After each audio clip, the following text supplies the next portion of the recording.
Hi everybody, Jonee here at the Petersen Automotive Museum. Today we're going to talk about a 1933 Alfa Romeo 6C 1750 Grand Sport.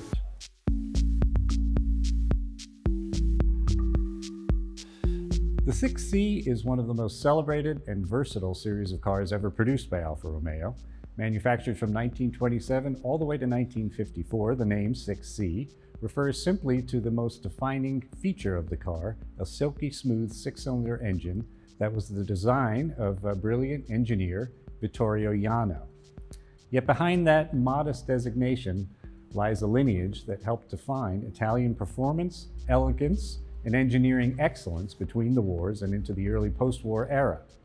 So in the mid-1920s, Alfa was looking for a replacement for its venerable RL series of cars. The RL had considerable success as both a race car and a road car in the first half of the 20s, but by 1925 was starting to get a little dated. It was relatively large and heavy, and Alfa wanted something smaller, lighter, and nimble, especially since the 2-liter formula that had led to Alfa Romeo winning the Automobile World Championship in 1925 was changing to 1.5 liters for the 1926 season.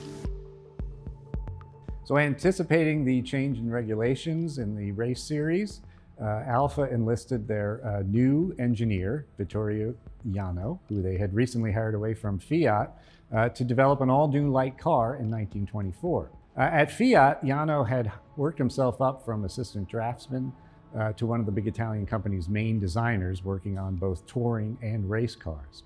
At Alfa, he became head of his own division and contributed to the cars that would establish Alfa's reputation as one of the premier performance brands in Europe. Jano became legendary at Alfa. He helped them introduce supercharging to their engines, as well as overhead camshafts and many other innovations. So the 6C was first introduced at the Milan Automobile Salon in 1925, but didn't go into production until 1927, as it needed much development for its advanced engineering, which included the single overhead camshaft, 1.5 liter 44 horsepower engine. It was an inline-six, but once released, the 6C immediately demonstrated Alfa Romeo's dual personality, equally at home on the road and the racetrack.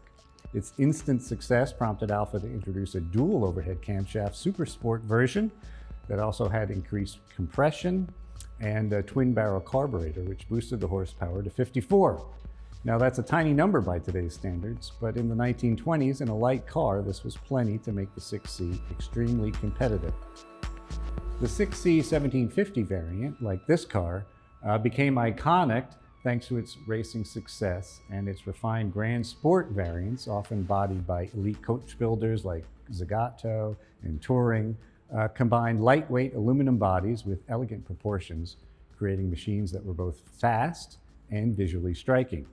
The later 6C 2300 introduced further mechanical improvements and was even offered with independent front suspension, which was an extremely advanced feature for its time. So this 6C 1750 Grand Sport was built in 1933. It's actually the 8th example of that particular 6C variant built. Its engine features a supercharger, and the car was originally displayed at the 1933 London Motor Show. It's one of 250 1750 Grand Sports produced. The GS was the most powerful and agile version of the 6C. Like the early 1500 Super Sports, its 1756cc straight-six engine features high compression and a supercharger, like I said, giving it anywhere from 85 to 105 horsepower. This one features a body by storied Milan coach builder Castagna. Castagna's origins are somewhat debated. Some accounts trace the company to an 1849 founding by Carlo Castagna, while others say it was an earlier Milanese carriage maker, which was founded in 1835, that Castagna worked for and eventually took over.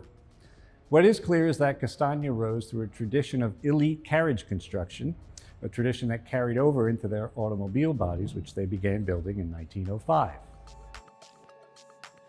Carlo Castagna died in 1914, and his sons, Ercole and Emilio Castagna, took over the business, and the firm flourished in the 1920s and 1930s. At its peak, the Milan factory employed around 400 artisans and produced roughly 100 bespoke bodies annually, making it Italy's largest coach builder before the Second World War. World War II marked a turning point. In 1942, Allied bombing destroyed the Castagna factory, effectively ending their dominance. Although Air-Cold Castagna attempted to revive operations after the war, producing limited custom bodies, Italy's economic hardships, as well as the new generation of stylists at firms like Bertone and Pininfarina, who were producing much more modern designs, curtailed demands, and by 1954, the Castagna factory had ceased operations. So what I like about this car is kind of the simplicity of it, and also its kind of understated nature. You know, there's not a lot of chrome here, there's not too much adornment.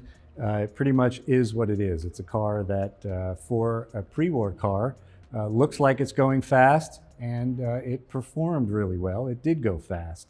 It has some cool features. We'll see inside you have two pedals. One is stamped Alfa, the other Romeo, which I think is pretty neat.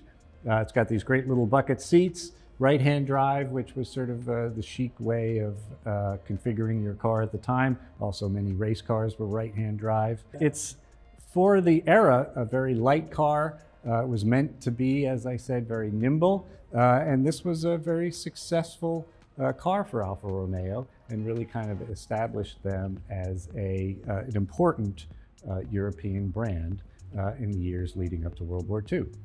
This car has very elegant coachwork. It's kind of understated, which is something that went against a lot of the other Castagna-built cars. This particular car has been meticulously restored.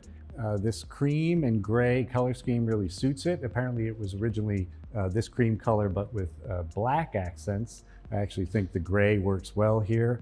This car has a very storied ownership history. It's been raced a lot. It spent some time in Brazil, where it was painted Alfa Romeo red, but recently it's been put back into a state that it would have looked like when it was new.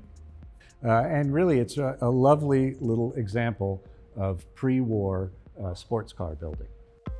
So that's the 1933 Alfa Romeo 6C 1750 Grand Sport by Castagna, an extremely important sports car from before World War II.